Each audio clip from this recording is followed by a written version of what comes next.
Bienvenidos a la sesión inicial del segundo módulo del Diplomado en Teología. En esta oportunidad vamos a considerar el Antiguo Testamento. Vamos a dedicar varias sesiones y tareas, actividades para estudiar esta importante parte de nuestra Sagrada Escritura. Seguidamente vamos a hacer una introducción general al Antiguo Testamento y veremos pues algunos de los aspectos relevantes del contenido que vamos a estudiar en el transcurso de este módulo. Cuando estudiamos el Antiguo Testamento lo podemos hacer de dos formas. Uno, de manera global, como observar un bosque y ver el conjunto de árboles en su totalidad. O también podemos estudiarlo en forma particular, es decir, observar y analizar, estudiar cada árbol en particular. De esa manera podemos aproximarnos a la realidad, como observan, de esas dos maneras. Igualmente vamos a hacerlo así con el Antiguo Testamento. Vamos a observar el bosque, es decir, toda la estructura del Antiguo Testamento, el contenido, cómo está conformado en general, y también trataremos de hacer una pequeña panorámica de cada libro en particular, como hemos comentado. De manera que es un desafío interesante el que nos proponemos al estudiar de esta manera el Antiguo Testamento. Eso va a exigir un poquito de dedicación, de entusiasmo, de interés para poder cumplir este maravilloso cometido que es aproximarnos al Antiguo Testamento y obtener de él la enseñanza importante que luego podemos practicar como es el propósito cuando estudiamos la Sagrada Escritura.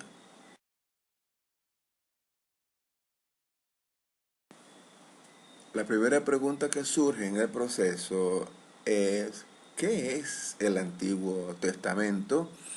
Entonces la respuesta va fluyendo a medida que uno va leyendo también esa maravillosa obra. Uno se da cuenta entonces que es la historia del plan de Dios para el hombre.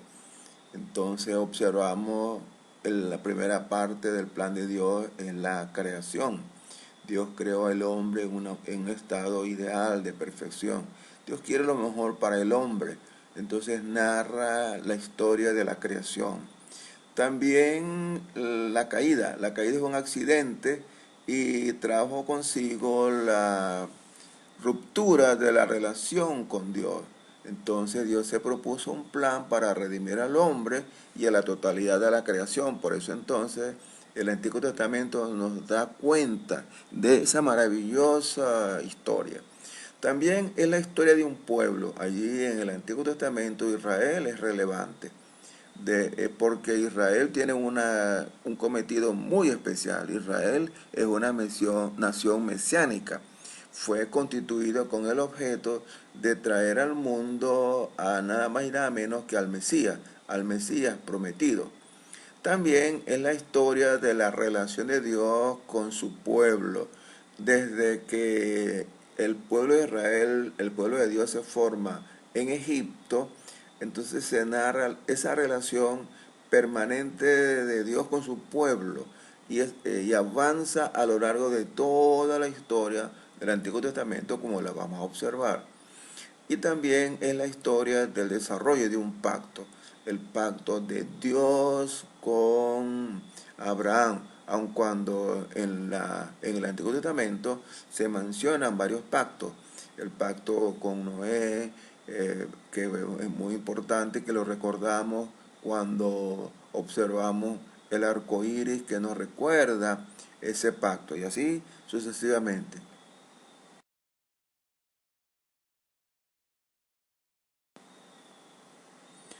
En cuanto al valor del Antiguo Testamento, como hemos venido insistiendo, narra la historia de Israel en una relación de pacto con Dios. pero también revela el carácter de Dios, especialmente su santidad. Uno puede conocer algunos atributos de Dios, como su santidad, que es todopoderoso, que es un Dios de amor, que es un Dios de misericordia. Podemos entender que es un Dios omnipotente, omnisciente. Eso nos lo revela el Antiguo Testamento.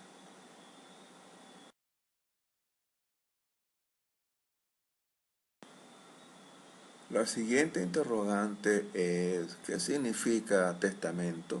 Todos tenemos la idea de lo que es un testamento. Deriva del latín la expresión testamentum y del hebreo berit, que significa pacto. Ese, ese testamento, ese pacto, mantuvo vigencia desde la época de Moisés en el Éxodo. Recuerden que ese pacto fue establecido con Abraham. Allá en el capítulo 12, los primeros 3 versículos, narran el llamado de Dios a Abraham y la promesa y el pacto que contiene la promesa de una tierra prometida, y que de su simiente van a ser benditas todas las simientes de la tierra, todas las naciones. Y ese pacto entonces tiene vigencia desde Moisés, que lo establece en el libro de Éxodo, como ustedes pueden ver allí la cita, en Jeremías, en Hebreos. Y ese pacto tiene vigencia hasta la muerte de Cristo. Como veremos y como también sabemos, un pacto se hace efectivo tras la muerte del testador. Por eso era necesario que Cristo muriese para que ese pacto tuviese vigencia. Y hoy lo disfrutamos nosotros gracias a esa experiencia de Jesús con la muerte. En Hebreos 9, 16 al 17 podemos observar el significado de testamento. Observan ahí que donde hay un testamento es necesario que ocurra la muerte del testador, pues un testamento es válido solo en caso de muerte, puesto que no se pone en vigor mientras vive el testador. Esto nos da una idea, pues, de que la muerte de Cristo significó poner en vigencia el pacto.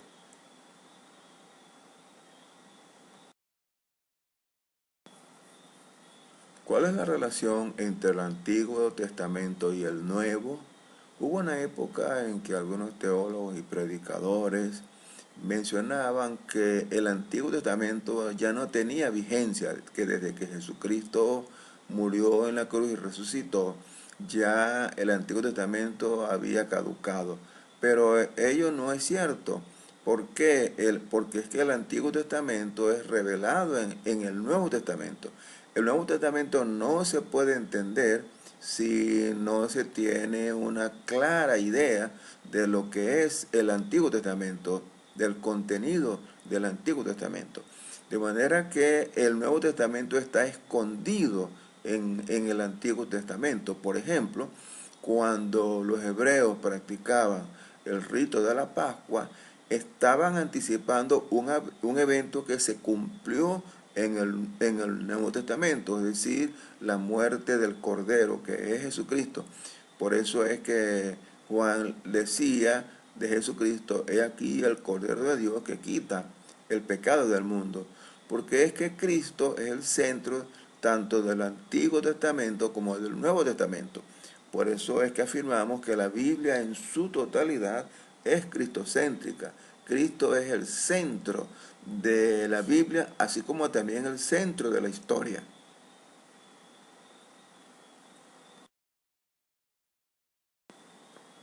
En un momento al comienzo de su ministerio, Jesús tiene un encuentro con Felipe.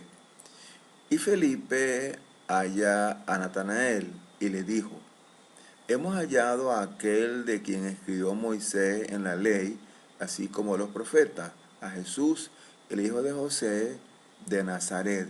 Con esto le está diciendo que se había encontrado a una persona, a Jesús, de quien se escribió en la ley de Moisés y también que anticiparon los profetas. Con esto nos está diciendo Felipe que Jesucristo estaba dentro de las páginas, del contenido de ese maravilloso libro que es el Antiguo Testamento. Y más adelante Jesucristo se reúne con los fariseos, quienes le rechazaban. Entonces les dice: escudriñad las Escrituras, porque a vosotros os parece que en ellas tenéis la vida eterna, y ellas son las que dan testimonio de mí. Con esto Jesucristo le está diciendo que las Escrituras hacen referencia acerca de Él. De manera que si ellos estudian las Escrituras, van a encontrar referencia, testimonio de quién es Jesucristo, el Mesías prometido.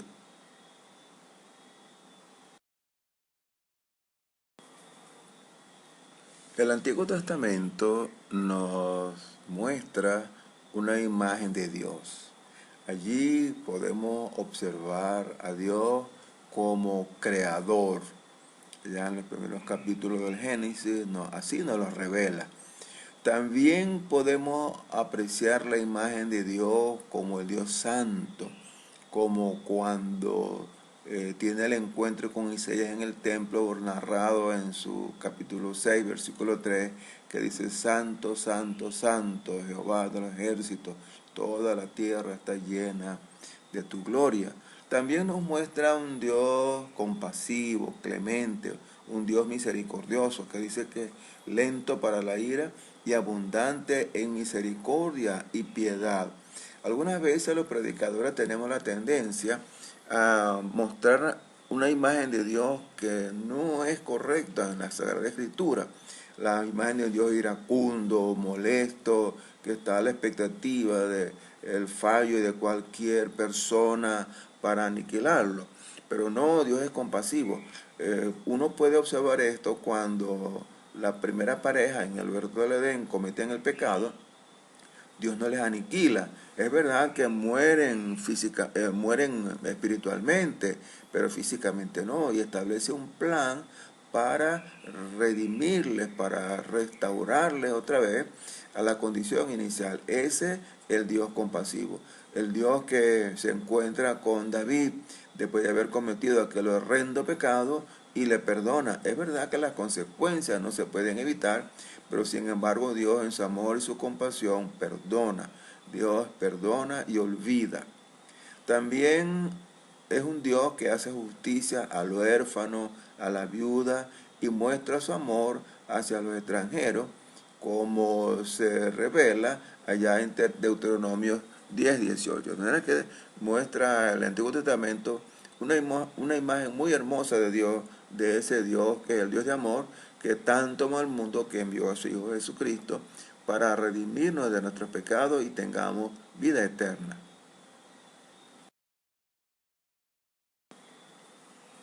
Consideremos algunos puntos sobresalientes del Antiguo Testamento. Uno prominente es la restauración o redención del hombre.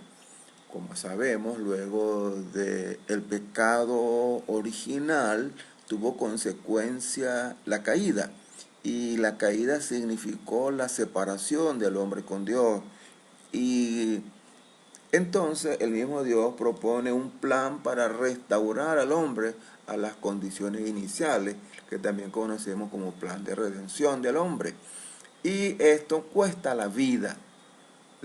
Por eso vemos el establecimiento de los sacrificios como un método para restaurar, para el perdón de los pecados.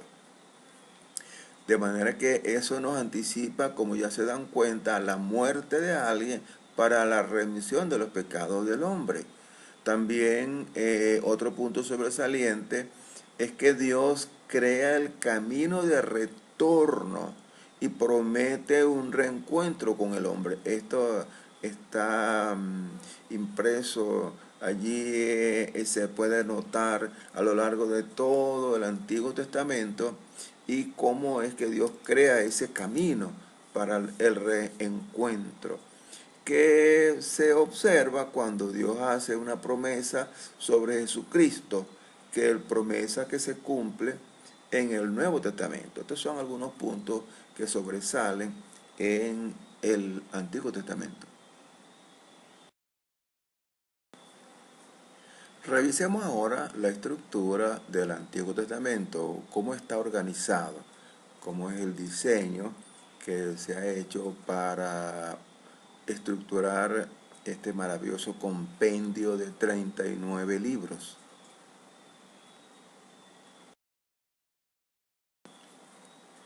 Existen dos estructuras del Antiguo Testamento o forma de organizar los libros. Uno es la estructura hebrea y otra es la Septuaginta o la misma que nosotros usamos en las Biblias, que denominamos Biblias cristianas. La estructura hebrea, hay una diferencia entre las dos, porque la estructura hebrea se organiza tomando en cuenta, en primer lugar, la ley, es decir, el Pentateuco. Luego, los profetas y finalmente los escritos. Entonces, para la estructura de la Biblia hebrea solamente hay tres divisiones. En cambio, en la Septuaginta y las Biblias que nosotros usamos, que denominamos Biblia cristiana, pues está dividido en esas secciones que ya conocemos: la ley, los libros históricos, los libros de poesía y sabiduría y los libros de los profetas mayores y menores. La Septuaginta es una Biblia que se hizo en la época de los griegos, que fue una traducción del hebreo al griego, y esta traducción la hicieron 70 sabios hebreos. Por eso se denomina Septuaginta. Y esa misma división de la Septuaginta es la que aceptaron los cristianos como división válida para también aplicarla en las Biblias que conocemos como Biblia cristiana. En los tiempos de Jesús, la Biblia que se utilizaba es aquella que estaba estructurada en tres secciones, es decir, la Biblia hebrea. Esta misma Biblia la reconoció Jesucristo como la que él utilizaba o la que a él se refería. Como pueden observar en Lucas 24:44, hablando él con los discípulos luego de la resurrección, les dijo: estas son las palabras que os hablé estando aún con vosotros, que era necesario que se cumpliese todo lo que está escrito de mí en la ley de Moisés, en los profetas y en los salmos. Es decir, está reconociendo la división de la Biblia hebrea. La ley de Moisés, como saben, el Pentateuco, los profetas y los salmos. La referencia de los salmos en lugar de los escritos es porque el primer libro de los escritos es Salmo, y es muy probable que la tercera división, o sea, los escritos, se denominara Salmo. Por eso él dijo que está escrito en mí, en la ley de Moisés, en los profetas y en los salmos.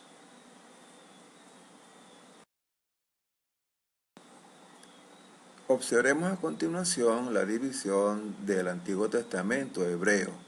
Como ya hemos mencionado, está dividido en tres secciones: la ley, los profetas y los escritos, los salmos, aquí denominamos literatura. Y como observan, la ley está constituida por el Pentateuco, los 5 libros de Moisés. Luego los profetas, como aprecian allí, menciona profetas anteriores, porque Josué, Jueces, Samuel y Reyes se consideraban libros escritos por los profetas. Y luego los profetas posteriores: Isaías, Jeremías, Ezequiel y los 12 profetas que denominamos profetas menores. En cuanto a la literatura, están entonces los libros poéticos y los 5 rollos, como ustedes pueden ver ahí: Cantar, Ruth, Lamentaciones, Esther, y algunos libros históricos como Daniel, Edra, Nehemías y Crónica. Como aprecian, la Biblia hebrea comienza con Génesis, como también la Biblia nuestra o la Septuaginta, pero culmina con Crónicas, a diferencia de la Biblia Septuaginta, que culmina con Malaquías. Esta es la división de la Biblia hebrea.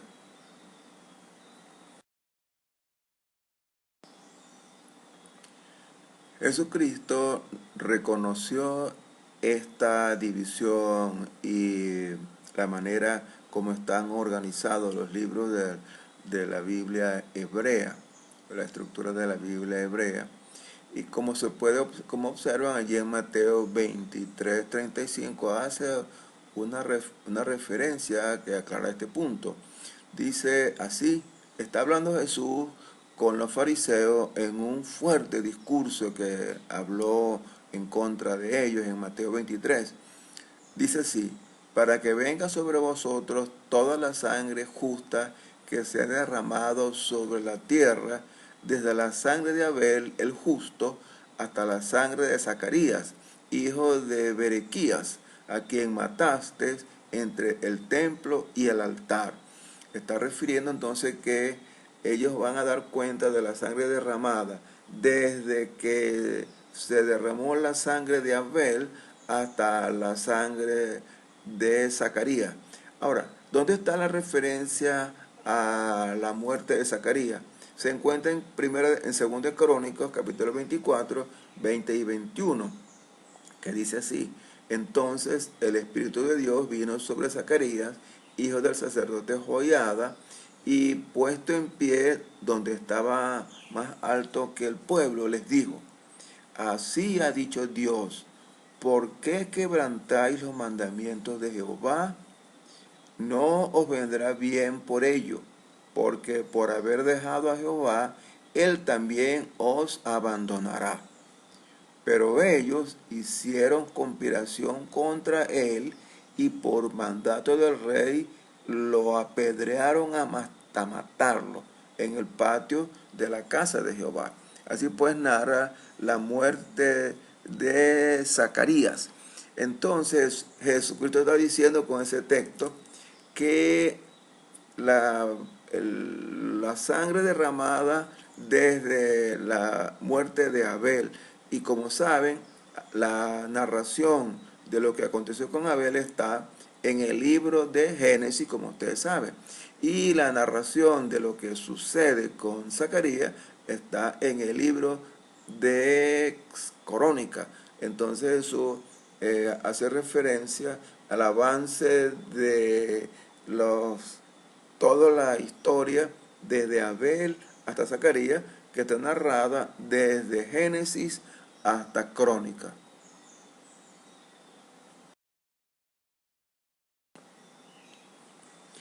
En cuanto a la división de la Septuaginta con respecto al Antiguo Testamento, es similar a la división que nosotros conocemos, porque las Biblias cristianas adoptaron la división de la Septuaginta y está dividido en las 4 secciones que conocemos. El Pentateuco, que está mostrando los 5 libros de Moisés, los libros históricos que avanzan desde Josué hasta Esther, los libros poéticos que comienzan con Job hasta Cantar de los Cantares, y los profetas mayores, que como sabemos son Isaías, Jeremías y Ezequiel y Daniel. El libro de Lamentaciones fue escrito, como saben, por el profeta Jeremías. Son 4 profetas mayores, 5 libros, y los libros de los profetas menores que van desde Oseas hasta Malaquías. Así están clasificados los 39 libros que conforman la división de la Biblia Septuaginta, que también usamos nosotros los cristianos. Observemos el énfasis de cada división del Antiguo Testamento. Como podemos notar, están asociados a la vida de Israel como nación. Por lo tanto, la ley describe su vida moral. La historia describe la vida como nación. Recordemos que la historia nos narra el establecimiento de la constitución de la nación de Israel, que es conocido como el Pentateuco o la ley. Y luego tenemos la poesía que se refiere a la vida espiritual. Por ejemplo, cuando dice Dios es nuestro amparo y fortaleza, nuestro pronto auxilio en las tribulaciones. El que habita el abrigo del Altísimo morará bajo la sombra del Omnipotente. Allí pues narra la vida espiritual del pueblo de Israel y las profecías se refieren a su esperanza mesiánica, al cumplimiento de la promesa de un Mesías libertador.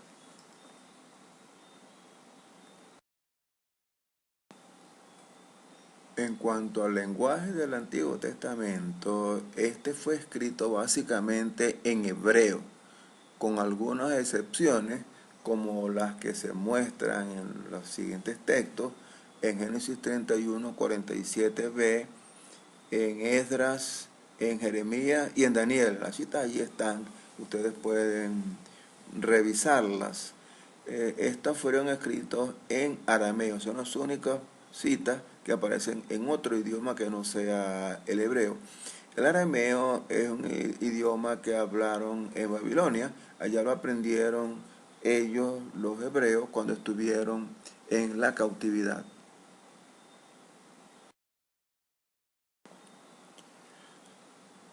Los lenguajes o los idiomas que se hablaron en el Antiguo Testamento son el acadio, que fue hablado por los asirios y babilonios, el árabe, el edomita, característico de Edom, el fenicio, el moabita por Moab, los amonitas por Amón y el hebreo. Estos últimos, desde el árabe en adelante, son idiomas reconocidos como semitas.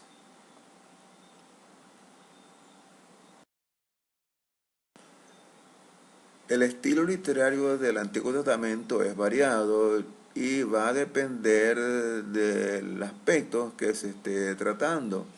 Por ejemplo, cuando hablamos de historia, entonces apela a la narración, a la prosa, es escrita en forma informal y conversacional. Nosotros diríamos que el lenguaje coloquial, popular. El poético, como ustedes intuyen, pues apela a las emociones. Los grandes escritos por David y Salomón, uno en los Salmos, otro en los Proverbios, apelan a la parte emocional del individuo. Y los proféticos, que es el lenguaje utilizado básicamente, como saben, por los profetas.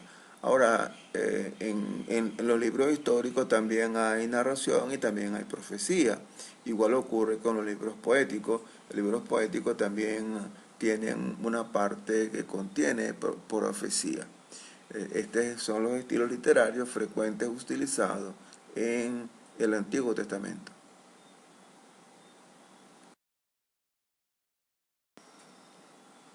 En cuanto a la geografía del Antiguo Testamento, los eventos narrados en el mismo transcurren a lo largo de lo que se denomina la media luna fértil del oriente, la cual corre desde el Golfo Pérsico, que se encuentra en el extremo inferior izquierdo derecho, y avanza hacia la parte norte, con las tierras que están entre los ríos Tigres y Éufrates. Ustedes pueden ver ahí la franja verde, y se dirige hacia donde luego gira hacia la parte oriental del mar Mediterráneo y avanza hasta el río Nilo. Allí podemos observar grandes lugares que narra la escritura. Por allí, en la confluencia de los ríos Tigres y Éufrates, se dice que estuvo el huerto del Edén. Muy cercano a ese sitio donde el actual Irak, Babilonia, estaba la ciudad de Ur, de donde fue llamado Abraham.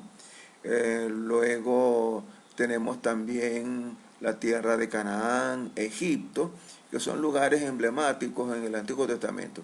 Esa región se denomina Mesopotamia y es denominada así porque Mesopotamia significa entre los dos ríos, que son el Tigris, entre los ríos. Estamos hablando del Tigris, Éufrates y también el Nilo. Ah, el río Jordán aparece también, pero el Jordán no es un río tan importante como el Tigris, el Éufrates o el Nilo. Esta es pues la geografía donde transcurre gran parte de lo que observamos en el Antiguo Testamento, aunque la narración final se orienta básicamente en el territorio conocido como Canaán, que es la tierra prometida, la cual los hebreos con Josué a la cabeza eh, colonizaron, conquistaron y colonizaron, y allí se instituyó la nación de Israel, en lo que anteriormente se conocía como Canaán. Los imperios que se desarrollaron en el Antiguo Testamento son el egipcio, el asirio, el babilónico y el persa. Ellos tuvieron una relación muy estrecha con Israel. Por eso es que se narran hechos relacionados con ellos en la Sagrada Escritura. Claro, había otros imperios, pero no se mencionan porque no tenían relación con Israel. En la Biblia se mencionan aquellos que estaban asociados de alguna manera con la vida histórica de Israel, con su nacimiento y desarrollo.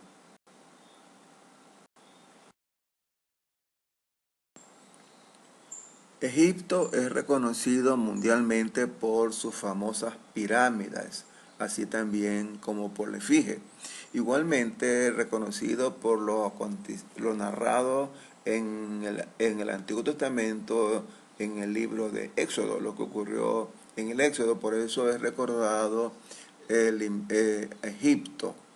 Egipto es una cultura que se desarrolló a lo largo del río Nilo, en la parte norte de África. Y su historia está dividida en tres grandes periodos, o tres imperios. El imperio antiguo, que data de 2686 a 2181, el imperio medio de 2050 a 1800, y el imperio nuevo de 1567 a 1085, todos antes de Cristo. La última dinastía fue derrocada por los persas en el año 341 antes de Jesucristo. Este Egipto como imperio y como país es muy mencionado en la Biblia porque allí ocurrieron eventos como por ejemplo para allá escapó Abraham producto de una hambruna que había en la tierra de Canaán, entonces se fue para Egipto. Allí tuvo lugar el nacimiento del pueblo de Israel, como saben. José fue llevado a Egipto. En Egipto él trajo a sus padres, él se convirtió, como saben, en asistente del emperador y trajo a sus padres y también a sus hermanos, donde producto de la multiplicación de la familia se formó el pueblo hebreo, el pueblo denominado pueblo de Israel, que luego Moisés liberó luego de grandes prodigios. Allí en Egipto estuvo Jesucristo en su niñez, cuando sus padres tuvieron que emigrar a aquel lugar para evitar la matanza que generó Herodes, intentando dar la muerte al niño. Egipto ha mantenido una estrecha relación con Israel desde su nacimiento como pueblo hasta el día de hoy.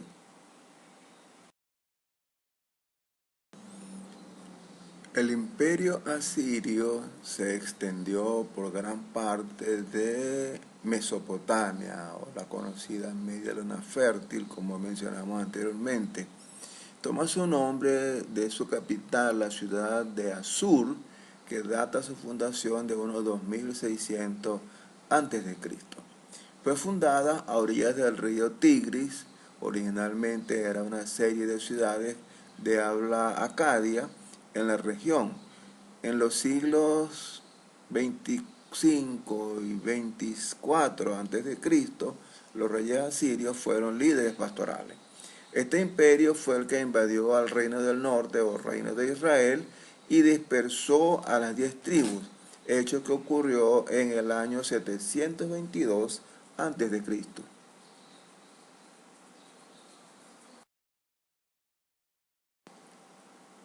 El imperio babilónico no fue tan extenso como el asirio, sin embargo fue muy poderoso. Se dice que Nabucodonosor, uno de sus mejores exponentes, era un rey muy sabio.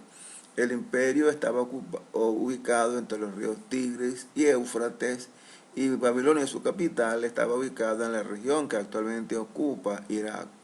Este imperio conquistó a los asirios y también al reino del sur o de Judá, hecho que ocurrió entre los años 605 y 585 antes de Jesucristo.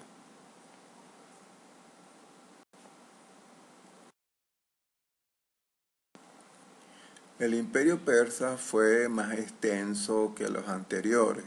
Extendió sus dominios más allá de Mesopotamia. Este imperio fue profetizado su surgimiento durante la época de Nabucodonosor. Como recuerdan, él tuvo un sueño que vio una estatua y esa estatua tenía la cabeza de oro y el pecho y los brazos de plata. Bueno, esos pechos y brazos de plata era precisamente el imperio persa que sucedió al imperio babilónico. Ocurrió muy interesante el surgimiento del imperio persa, dice la Biblia, que en el libro de Daniel, capítulo 5, que estaba Belsasar, el rey caldeo o babilónico, celebrando una fiesta y mandó a traer los vasos de oro del templo para libar el alcohol.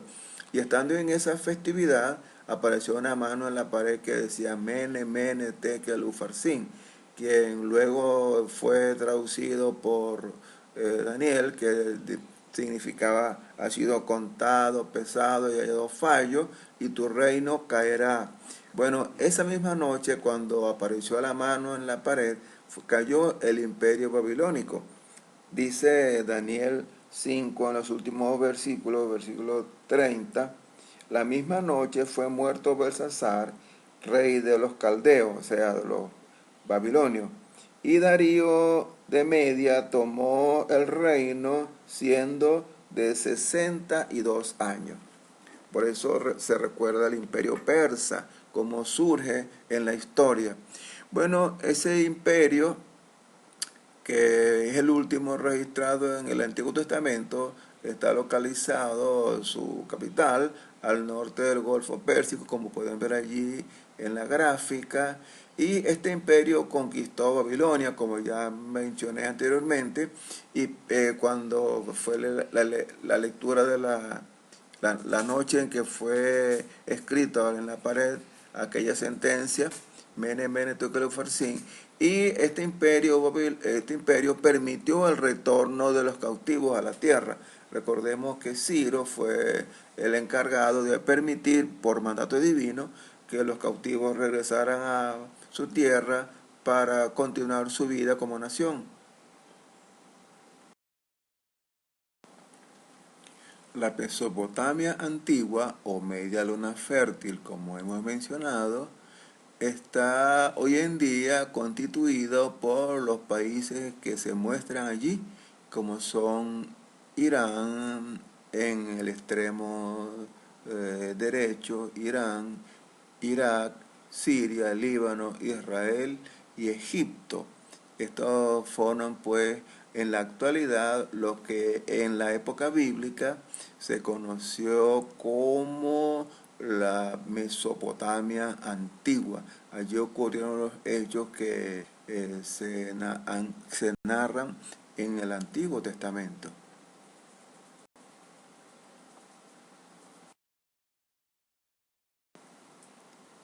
En la imagen observamos las dos gráficas de un solo territorio, que en la gráfica de la izquierda se muestra la tierra de Canaán y en el gráfico de la derecha la tierra de Israel, que están en la misma ubicación. Esa tierra de Canaán es la tierra prometida, como se lee en el libro de Génesis, capítulo 12, cuando Dios habla con Abraham, que le dice, vete de tu tierra y de tu parentela a una tierra que yo te mostraré. Esa es precisamente el territorio de Canaán.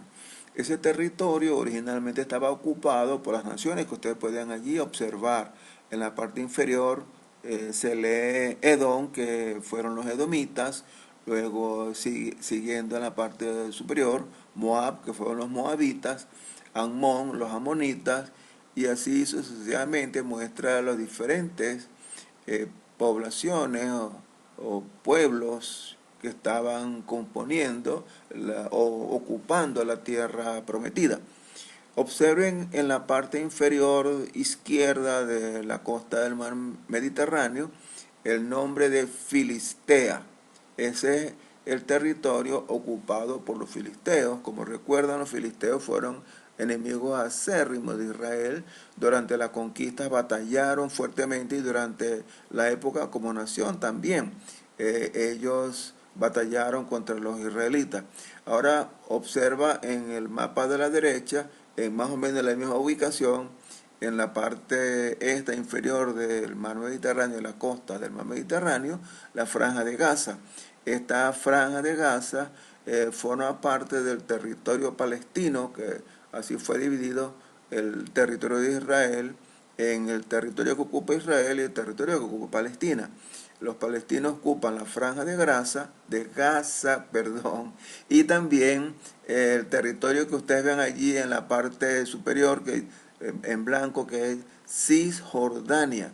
Esa fue una parte también, dice que está en litigio, eso fue una parte del territorio también de lo que en combinación con la franja de Gaza le corresponde a los palestinos, que está en este momento en litigio y forma parte del conflicto árabe-israelí.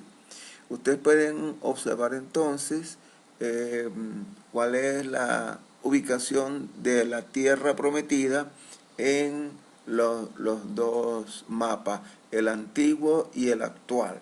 Esa es la manera como Dios dirigió a los israelitas para ocupar un territorio el cual hasta hoy día están desarrollándose como nación.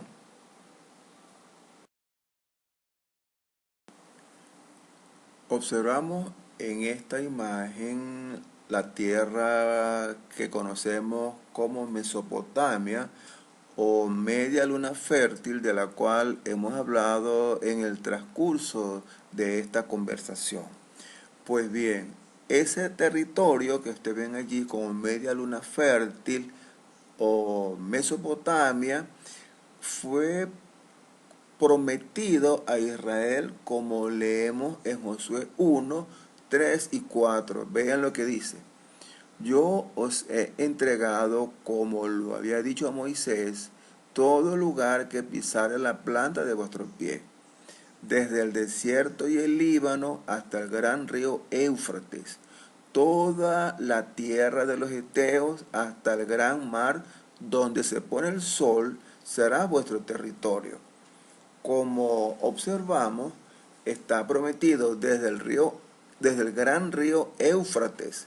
Como sabemos ya, forma parte del derecho de la media luna fértil, y el mar grande, o sea, el mar Mediterráneo, que es la parte izquierda de la media luna fértil que se avanza hasta Egipto. Bueno, todo eso es lo que se conoce como la tierra prometida. Israel solamente se esmeró en ocupar el territorio de Canaán. Falta la ocupación del resto del territorio prometido. Eso ocurrirá, ocupará Israel todo ese territorio. Eso está por verse, está profetizado. Vamos a ver si esto ocurre en la realidad. La imagen nos muestra la Mesopotamia actual, los territorios que ocupan la media luna fértil o tierra prometida, como se lee en el libro de Josué, capítulo 1, versículos 3 y 4, que ya hemos mencionado anteriormente. Pues bien, de esa tierra prometida, Israel ocupó solamente el territorio que ustedes ven allí mostrado como Israel en color marrón. Solamente ocupó ese espacio. Falta el resto de espacio que está ocupado por las naciones que ustedes observan allí en el mapa: Siria, Irak y Jordania, y una parte de Arabia Saudita. Ese territorio fue prometido a Israel. ¿Lo ocupará de nuevo? Bueno, usted se puede imaginar qué debe ocurrir para que Israel ocupe todo ese territorio. Veremos si en la práctica puede ocurrir en realidad. Esta es la cronología del Antiguo Testamento, que corre desde la creación hasta la época denominada de silencio, 400 años antes de Cristo. Ustedes pueden observar entonces las fechas y los eventos del periodo, como la creación que ocurrió en el principio, luego los patriarcas, allí muestra los años de 2000 a 1700 a.C., luego la época del Éxodo, que ocurrió más o menos 1500 a.C., la conquista de Canaán, que transcurrió más o menos en el año 1400 a.C., la época de los jueces, de 1410 a 1050, que fue una época muy oscura de la época de Israel. El Reino Unido, o sea, el reino de Salomón, el reino de Saúl, David y Salomón, que va de 1050 a 960, todo antes de Cristo. El reino se divide en el año 928, como recuerdan, a la muerte de Salomón, el reino fue dividido en la época del reinado de Roboam. Jeroboam dividió el reino. Luego tenemos la época del exilio o dispersión de Israel, reino del norte, en el año 722, que fue los asirios que lo conquistaron, y el exilio de Judá o reino del sur en el año 586, ocasionado por los babilonios. Luego el retorno del exilio propiciado por Ciro de los años 535 al 445 a.C. Es la época de la reconstrucción del templo, la reconstrucción de la vida como pueblo, y finalmente la época del silencio, que ocurre 400 años, desde 400 años antes de Cristo hasta el momento que Juan el Bautista anuncia la llegada del Mesías prometido. Los personajes prominentes del Antiguo Testamento lo observamos en la imagen. Ahí entonces, en la época de la creación, ya usted viene a su mente los nombres de Adán y Eva y su descendiente. En cuanto a los patriarcas, los más reconocidos son Abraham, Isaac, Jacob, y los 12 patriarcas, los 12 tribus de Israel, los 12 hijos de Jacob. Luego, durante el Éxodo, pues la figura prominente es Moisés. En la conquista fue protagonizado por Josué, el sucesor de Moisés. En cuanto a los jueces, recordamos a Sansón, Gedeón, Samuel, que fue el último juez. El Reino Unido, entonces, los reyes más destacados son Saúl, David, Salomón. Bueno, en realidad fueron los únicos. El reino se divide con Jeroboam y Roboam. En la época de Roboam, Jeroboam propicia la división del reino. En el exilio y dispersión de Israel no hay nombres notables, porque como saben, Israel fue totalmente aniquilado y disperso por todo el imperio asirio, y no quedó vestigio de esas tribus. Están dispersas hasta la actualidad. En cuanto al exilio de Judá, recordamos nombres como Daniel, Ezequiel, Esther, nombres muy familiares que fueron prominentes durante el exilio en cuanto a Babilonia y Persa. Y luego el retorno del exilio, hombres como Zorobabel, Esdras y Nehemías. También hay algunos profetas como Zacarías y Malaquías. Y en la época de silencio, los macabeos son también prominentes durante esa época. En esa época de silencio no es que hubo ausencia de la acción de Dios, es que no hubo voz profética. El último profeta fue Malaquías. Dios siguió actuando en medio del pueblo hasta que Juan el Bautista da inicio al ministerio de Jesucristo.